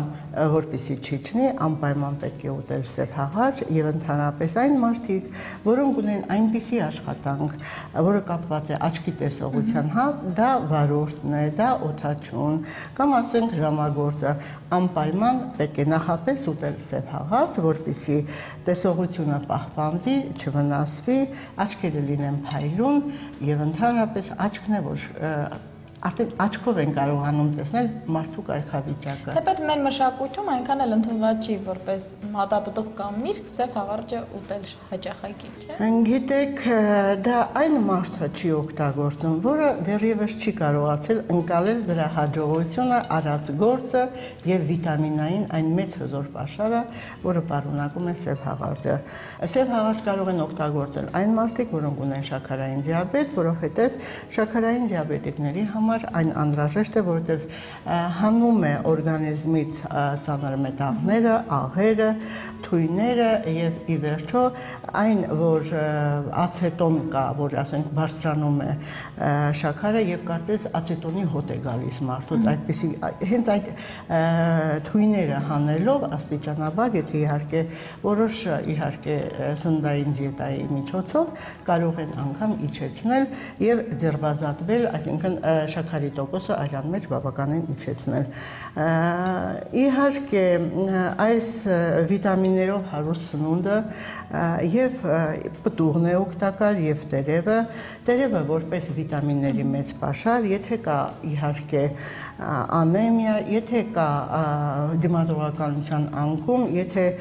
սակավայրոնություն, ապա այդ դեպքում իհարկե պետք է վերցնենք մեկ թեյի գթալ ուղակի տերև եւ ավելացնել 1 լիտր, 1 բաժակ ջուր եւ մենք կունենանք 20 րոպե հետո թրմելուց հետո քամում ենք եւ մենք կունենանք վիտամինների այն հզոր պաշարը, որը անհրաժեշտ է մեր օրգանիզմին եւ ոչ միայն վիտամիններ, այլ այն կարգավորում է աղեստամոքսային տրակտը, կարգավորում է միզուղիները, կարգավորում է երիկամների աշխատանքը, օրգանիզմից հեռացնում է աղերը, ավելորդ աղերը եւ երիկամները նորմալ են աշխատում եւ մենք ունենում ենք արյան մեջ հրաշալի բաղադրություն։ Ինչ հաճախականությամբ ընդունել այս թուրմը եւ հատկապես օրվա որ ժամերին կամ սնվելուց առաջ, հետո առավոտյան։ Այս թուրմը պետք է օգտագործել ամեն առավոտյան 100 գրամից օրը 2 անգամ եւ անպայման 30 րոպե մինչ ուտելը սոված վիճակում, որպեսզի իր բարերար ազդեցությունը ունենա։ Իսկ եթե մենք հատապտուղ, ապա հատապտուղ պետք է օգտագործել ամեն օր 100 գրամից ամեն առավոտյան եւ մենք ունենում ենք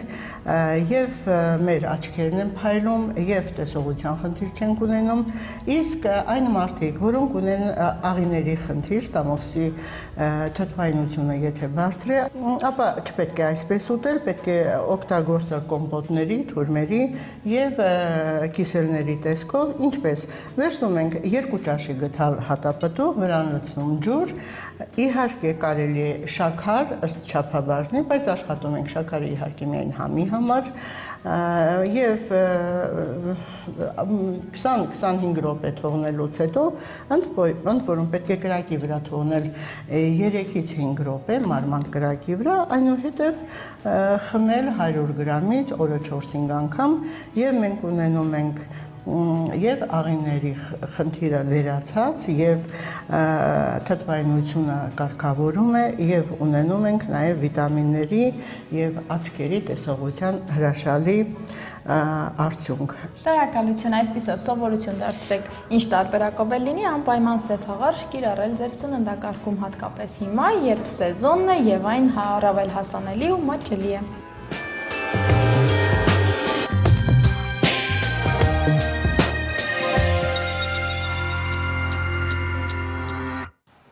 Ժողովրդական երգիչ նախագծից հայտնի երգչուհի Եվա Եգանյանը ներկայացրել է իր նոր տեսահոլովակը, որը կոչվում է «Ասա ինչու»։ Տեսահոլովակը կդիտենք րոպեների անց, իսկ այսօր նա մեր հյուրն է եւ զրուցենք Եվայի հետ, այնուհետև կդիտենք տեսահոլովակը։ Ողջույն Եվա։ Բարի լույս։ Մեկ եք լավ։ Եւ այսպես նոր տեսահոլովակ, շնորհավորում ենք քեզ իհարկե։ «Ասա ինչու» երգի հիման վրա, մեկ-երկու բառով խնդրում ներկայացրու տեսահոլովակը։ Սկսեմ երգի հեղինակից, երգի հեղինակը Գրիգոր Բանանցն է, երգը հատուկ ինձ համար է գրված, իդեպ շնորհակալ եմ իրեն, այնքան գեղեցիկ երգ էր, որ ուզեցի ունենա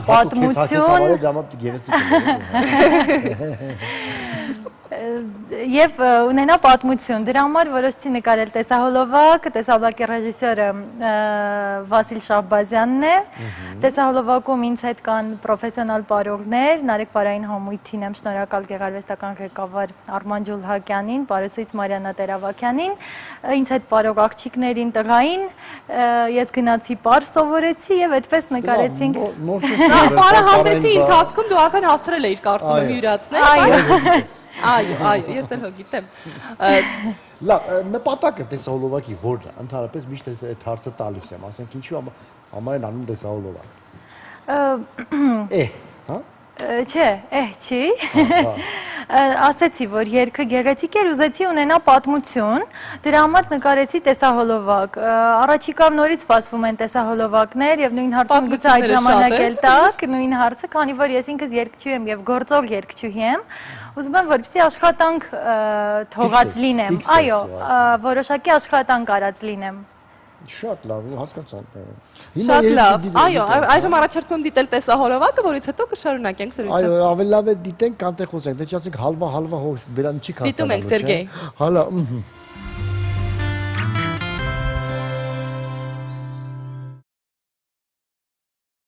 Ահա, շատ շնորհավորում ենք եւս մեկ անգամ իհարկե։ Շատ պոզիտիվ այսպես տեսահոլովակ է։ Ավարտը շատ պոզիտիվ է։ Սերը կհաղթի։ Գիտես, ես ուզում եմ մի քիչ խոսեմ ընդհանրապես ժողովրդական երգի մասին եւ այս ոճի մասին, հա, առաջ դա մեծ հասուն մարդկանց այսպես երգ էր, շանթի պրոյեկտների շնորհիվ այս երգերը երգում են երիտասարդները եւ ըստ իս ավելի ես ասում, որովհետեւ երբ որ ասենք 60-ից տիկինն է երգում այսպես կլոր ֆորմաներով Անջիգարյարի մասին, իրենից մի փոքր լուրջ ես ընդունում, զարմանում ես, թե ոնց դա մարդը դա գլուխը չի ջարդում այդ։ Այո։ Իսկ հիմա ասենք իսկապես շատ օրգանական է, ասում եմ, որ երիտասարդը երգում է սիրո մասին, բան, բայց ինձ հետաքրքրում է միշտ մինչև քո հետաքրքրությունների մասին խոսես, չէ՞ որ կա նաև հակառակ կարծիքը, որը հնչում է, որ երբ կինը հասուն է եւ անցել է սեր ասվածը, ապրել է, դա ավելի ճիշտ է մոտենում այս հարցին, քան երիտասարդ աղջիկը, որը դեռ նոր պետք է սիրահարվի։ Շնորհակալություն։ Իսկ հիմա ասենք ինձ հետաքրքրում է այս երգը ինչ որ իսկապես անձնական մի պատմություն կա քեզ համար Անջիգարյարի մասին, թե ուղղակի գեղեցիկ երգ է, որը որ դու երգեցիր։ Ոչ մի անձնական պատմություն չկա, ուղղակի գեղեցիկ երգ է, ես սիրեցի եւ երգեցի, սակայն ցանկացած երգ երգելուց փորձում եմ մտնել երգի մեջ, թե ինչ է ուզեցել արտահայտի հեղինակը, թե խոսքերի, թե երաժշտության միջոցով եւ դա վերածվում է իմ անձին արդեն։ Ես երգում եմ այնպես, ինչպես որ ես զգում եմ, փորձում եմ հնարավորինս զգալով երգել երգը։ Լավ, բայց խոսենք այն մասին, ինչ որ մինչ առաջ ես ու Սերգեյ իրար հերթ չտալով փորձեցին քեզ հարց տալ ու այդպես էլ այդ հարցը չհնչեց։ Դու ինչ կարծիքի ես երիտասարդների երգելու ժամանակ եւ ավելի փորձառու երգիչների, կյանքի փորձ ունեցող երգիչների երգելու ժամանակ փոխվում է որևէ բան։ Ով պիտի երգի, թե չէ կա տարբերություն։ Չեմ կարծում կա տարբերություն, պիտի անկեղծ ասեմ, կան երիտասարդ շատ երգիչներ, երգչուհիներ, ովքեր երգում են երգը, այնքան խորն են զգում երգը, դա պարտադիր չի ունենան պատմություն։ Պարտադիր է նա, որ երգը զգան, երգը մարսած լինեն, երգի խոսքերը զգալով, հոգով անցկացրած լինեն, մեջով անպայման երգը տաքացած լինի իր մեջ ու արտահայտեն։ Հետևություն եմ անում, որ քո նախկին կյանքում երևի թե դու այդպիսի բաներ զգացել ես, դա համար շատ լավ ես զգում։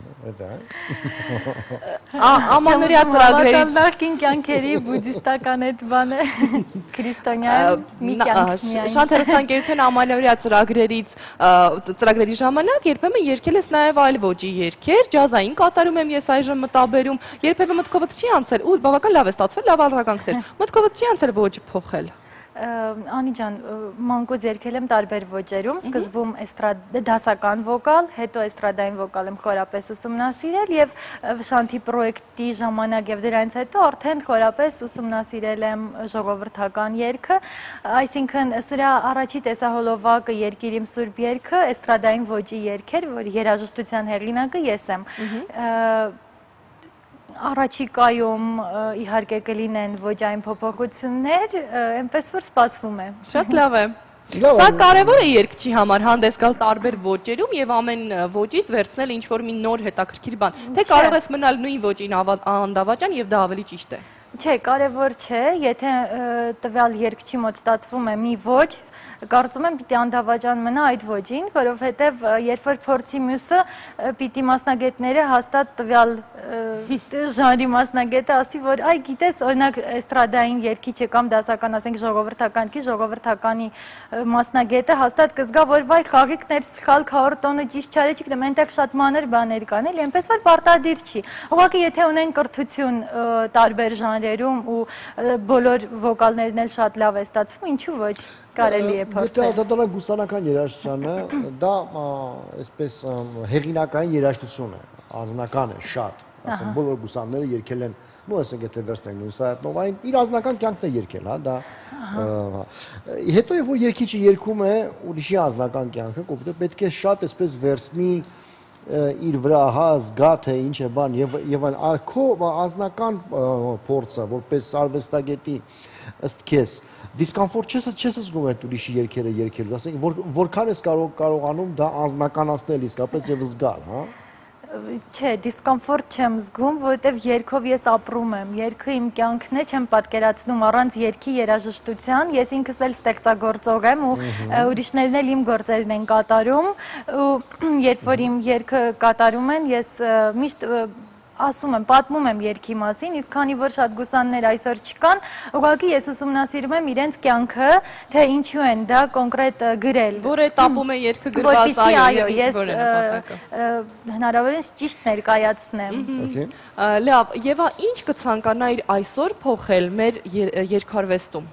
Կա որևէ բան, որը շատ կարևոր է ու սխալ է ընթանում։ Որ ոչինչ։ Երկարվեստում ընդհանրապես։ Շատ գլոբալ հարց է։ Ես չի որ պետք է ասեմ, կան բաներ, որոնք գործող երգչուհի, ինչպես արդեն ասացին, որին բնականաբար որոշ բաներ դուրս չեն գալիս։ Ավելի հայեցի լինեն, թե մեր էստրադային երգերը, թե ժողովրդական երգերի ճիշտ կատարումներ լինեն, հայեցի, հենց այսպես ասեմ, բոլորը կհասկանան։ Կասկածում եմ, որ ջույսը կամ ասենք որևէ մեկը հայեցի երգի։ Չեմ ասում հայեցի մաներան, հա, մաներան չեմ ասում։ Երաժշտություն, երբ ասում ենք հայ էստրադա օրինակ, հայ էստրադա շատ անգամ հայ էստրադա չի, դա ինչ որ տարբեր ազգերի երաժշտություններ է միքսված իրար։ Արաբական, թուրքական, այո, իմ ասածը դա է, ոչ թե կատարման մասին։ Իսկ կատարումը ճիշտ վոկալ եթե ունեցան, ճիշտ հիմք ունեցան, ամեն ոճ էլ կարող են երգել։ Շատ լավ, շնորհավորում ենք քեզ եւս մեկ անգամ, հաջողություն ենք մաղթում, նոր տեսահոլովակներ եւ լավ երգեր ենք ցանկանում, իսկ այժմ մեր եթերում ինչ է։ Չգիտեմ, երևի կոմերցիոն դադար պիտի։ Հայեցի կոմերցիոն դադար մեր եթերում։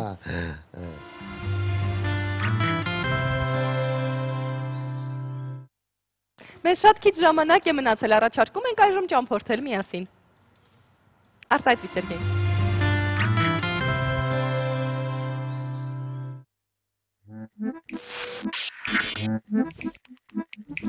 Միշտ գրավիչ, միշտ գերող սիրո քաղաք Փարիզ, վեհաշուկ տաճարների եւ հոյակերտ եկեղեցիների մասին հաջորդ թիվ։ Գոթական ոճի ամենահայտնի կառույցն աշխարհում Փարիզի Աստվածամոր տաճար։ Մոտ 200 տարի կառուցվող տաճարը վեր է խոյացել նախկին քրիստոնեական եկեղեցու տեղում, որն իր հերթին հիմնվել էր Յուպիտերին նվիրված հռոմեական տաճարի վրա։ Տաճարի կառուցման աշխատանքները սկսվել են 1163-ին եւ շարունակվել մինչեւ 14-րդ դար։ Համարվում է, որ տաճարն ավարտին է հասցվել 1345 թվականին։ 18-րդ դարում ֆրանսիական հեղափոխության ժամանակ կառույցը փլուզման եզրին էր։ Ավելի քան 20 տարվա ջանքերից հետո ճարտարապետ Վիոլե դե Դյուկը վերակառուցում է տաճարն ու հոյակերտ քանդակները։ Գլխավոր մուտքից տաճարն ունի 3 շքամուտք։ Կենտրոնական շքամուտքին պատկերված է ահեղ դատաստանը, իսկ ստորին հատվածում Հիսուսի հարության տեսարանն է։ Շքամուտքերի վերնամասում թագավորների պատկերասրահն է, Իսրայելի եւ հրեաների 28 թագավորների քանդակներով։ Բարձրությունից տաճարն ու քաղաքը հսկող այս կիսաթռչուն հրեշների քանդակները ստեղծել է ինքը Վիոլե դե Դյուկը։ Փարիզի Աստվածամոր տաճարն ունի 130 մետր երկարություն, 50 մետր լայնություն եւ 35 մետր բարձրություն։ Տաճարում կարող է տեղավորվել շուրջ 9000 մարդ։ Փարիզ 8-րդ շրջան 1850-ական թվականներին այս տարածքում հետզհետե ավելանում էր բնակչության թիվը։ Դրան զուգահեռ առաջանում էր նոր եկեղեցի կառուցելու անհրաժեշտությունը։ Սենտ Օգյուստեն կամ Սուրբ Ավգուստինի եկեղեցու կառուցողական աշխատանքները սկսվեցին 1860-ին եւ ձգվեցին ավելի քան 11 տարի։ Նախ մետաղե կարկաս, ապա քարե երեսպատում։ Սուրբ Ավգուստինի եկեղեցին ունի 100 մետր երկարություն, գմբեթի բարձրությունը հասնում է 80 մետրի։ Այդպիսով այն մետաղական կարկասով կառուցված առաջին խոշոր շինությունն է։ Գլխավոր մուտքն ունի 3 կամար, զարդարված է 12 առաքյանների քանդակներով։ Ինտերիերում գերիշխում են ռոմանական եւ բյուզանդական ոճերը։ Սուրբ Ավգուստինի եկեղեցին համարվում է ամենագեղեցիկ կաթոլիկ եկեղեցիներից մեկն աշխարհում։ Սենտ Էթիեն Դյումոն կամ Սուրբ Ստեփանոսը լեռան վրա։ Հավատացյալների մեծաքանակ հոսքը Սուրբ Ժենիևի աբբայություն թեթևացնելու նպատակով 1222-ին Հոնորիոս 3-րդ պապը պատվիրեց մոտակայքում կառուցել Սուրբ Ստեփանոսի եկեղեցին։ 13-րդ դարավերջին հայտնիություն վայելող եկեղեցին արդեն խիստ փոքր էր բոլոր այցելուներին տեղավորելու համար։ Աբայությունը Սուրբ Ժենիևի լեռան վրա հողատարածք է հատկացնում ավելի մեծ ու շքեղ եկեղեցու կառուցման համար։ Շինարարական աշխատանքները հիմնականում ծավալվեցին Լյուդովիկոս 12-րդի եւ Ֆրանցիսկոս առաջինի օրոք։ Ավելի քան 1 դար տևողությամբ շինարարությունն ի վերջո ավարտին հասավ 1626 թվականին, իսկ աբայության շենքը 1804-ին ավերվեց նոր փողոցներ կառուցելու նպատակով։ Եկեղեցու գլխավոր սրահն ունի 69 մետր բարձրություն եւ 30 մետր լայնություն։ Մոնմարտր, Տառապյալների բլուր, Դյութական Փարիզի ամենաբարձր կետն է 130 մետր բարձրությամբ, որտեղից երևում է քաղաքի չքնաղ համայնապատկերը։ Բլրի գագաթին է գտնվում հոյակերտ Սակրե Կյոր բազիլիկ եկեղեցին, թարգմանաբար Սուրբ Սիրտ։ Սպիտակաթույր հրաշալիքին կարելի է հասնել ճոպանուղով կամ 237 աստիճաններով։ 1871 թվականին առաջարկ է եղել ֆրանս-պրուսական պատերազմի զոհերի հիշատակի նոր տաճար կառուցել, որը սակայն բողոքի ալիք բարձրացրեց։ 2 տարի անց պատգամավորների կողմից կառուցման համաձայնություն տրվեց, իսկ 1875-ին դրվեց առաջին քարը։ Շինարարության ընթացքում Բլրի հիմքի ամրապնդման մանրակրկիտ աշխատանքների պատճառով հետաձգվել են կառուցողական աշխատանքները։ Արդյունքում տաճարն ավարտին հասցվեց 1914 թվականին։ Սակրե Կյորի հիմնական գմբեթի բարձրությունը 83 մետր է, զանգակատանը 100 մետր։ Տաճարի զանգերից մեկը Սավոյարը Փարիզի ամենամեծ զանգն է համարվում։ Կշռում է 19 տոննա 850 կիլոգրամ։ Բազիլիկ եկեղեցու ինտերիերը զարդարված է վիտրաժներով եւ բարձրաժեք որմնանկարներով։ Ահա այսպիսի փարիզյան հրաշալիքներ։